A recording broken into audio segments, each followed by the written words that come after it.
नमस्कार दोस्तों, मैं अमित कुमार स्वागत करता हूं आप सभी का एक बार फिर से अपने यूट्यूब चैनल रेयर फैक्ट्स में। दोस्तों, आज हम बात करेंगे तराइन के प्रथम युद्ध के बारे में। जी हाँ दोस्तों, तराइन का युद्ध या कि तरावड़ी का युद्ध एक ऐसी श्रृंखला है जिसने पूरे उत्तर भारत को मुस्लिमों के नियंत्रण के लिए खोल दिया। तराइन का प्रथम युद्ध मोहम्मद गौरी और अजमेर तथा दिल्ली के चौहान शासक पृथ्वीराज चौहान के बीच हुआ। यह युद्ध वर्तमान राज्य हरियाणा के करनाल जिले में करनाल और कुरुक्षेत्र के बीच तराइन नामक जगह पर हुआ था, जो दिल्ली से 113 किलोमीटर की दूरी पर उत्तर में स्थित है। मोहम्मद गौरी ने 1186 में गजनी वंश के अंतिम शासक से लाहौर की गद्दी छीन ली और वह भारत के हिंदू क्षेत्र में प्रवेश की तैयारी करने लगा।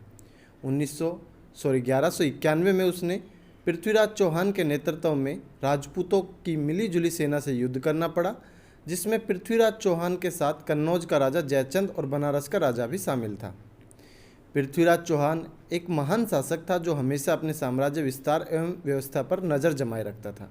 उसकी इच्छा थी कि पंजाब तक विस्तार वो अपना राज्य का करे, लेकिन पंजाब पर उस समय मोहम्मद गौरी का शासन था। मोहम्मद गौरी भटिंडा से अपना राजकाज चलाता था। पृथ्वीराज यह बहुत अच्छी तरह से जानता था कि मोहम्मद गौरी से युद्ध किए बिना पंजाब में चौहान साम्राज्य स्थापित करना संभव नहीं था। यही विचार कर उसने गौरी से निपटने का निर्णय किया। अपने इस निर्णय को अंतिम रूप देने के लिए पृथ्वीराज एक विशाल सेना लेकर रवाना हो गया। उसने तेजी से कार्रवाई करते हुए हांसी, सरस्वती और सरहिंद के किलों पर अपना कब्जा जमा लिया। इसी बीच उसे सूचना मिली कि अनहिलवाड़ा में विद्रोहियों ने उसके विरुद्ध विद्रोह कर दिया है। फिर वह वापस उसकी तरफ लौटा और उसके लौटते ही उसके पीठ पीछे गौरी ने आक्रमण करके सरहिंद के किले को फिर से अपने कब्जे में ले लिया। पृथ्वीराज चौहान ने तुरंत ही अनहिलवाड़ा के विद्रोह को कुचल दिया। अब उसकी इच्छा मोहम्मद गौरी से युद्ध करने की थी। उसने अपनी सेना को एक नए ढंग से सुसज्जित किया और उसको लेकर पंजाब की ओर चल दिया। रावी नदी के तट पर पृथ्वीराज चौहान के सेनापति खेत सिंह खंगार और मोहम्मद गौरी की सेना के बीच भयंकर युद्ध हुआ, लेकिन कोई परिणाम नहीं निकला। इसके बाद पृथ्वीराज चौहान मोहम्मद गौरी को सबक सिखाने के लिए और गौरी से भिड़ने के लिए खुद आगे बढ़ा।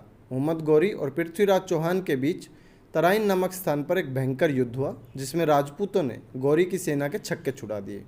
किसी भी तरह से गौरी के सैनिक प्राण बचाकर भागने लगे। जो भाग गए उनके प्राण बच गए, लेकिन जो सामने आया उसकी गाजर मूली की तरह पृथ्वीराज चौहान ने उसे काट डाला।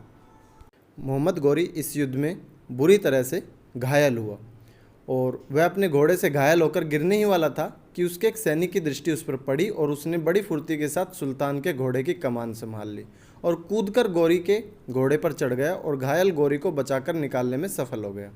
गौरी के भागने के बाद सेना में खलबली मच गई। उसके सैनिक राजपूत सेना के सामने भाग खड़े हुए। पृथ्वीराज चौहान की सेना ने 80 मील तक भागते हुए तुर्कों का पीछा किया, लेकिन तुर्क सेना ने वापस आने की हिम्मत नहीं जुटाई। इस जीत से पृथ्वीराज चौहान को 7 करोड़ रुपए की धन संपदा प्राप्त हुई और इस धन संपदा को उसने अपने बहादुर सैनिकों में बांट दिया। इस विजय से संपूर्ण भारतवर्ष में पृथ्वीराज की धाक जम गई और उसकी वीरता और साहस की कहानी सुनाई जाने लगी। तो दोस्तों, ये था आज का टॉपिक। हमने आज तराइन के युद्ध के बारे में बात की, तराइन का प्रथम युद्ध के बारे में। दोस्तों, वीडियो कैसे लगी प्लीज़ कमेंट जरूर करके बताइए। वीडियो को ज़्यादा से ज़्यादा शेयर कीजिए, मेरे चैनल को सब्सक्राइब कीजिए। मिलते हैं दोस्तों एक नई वीडियो में बड़े इंटरेस्टिंग टॉपिक के साथ। तब तक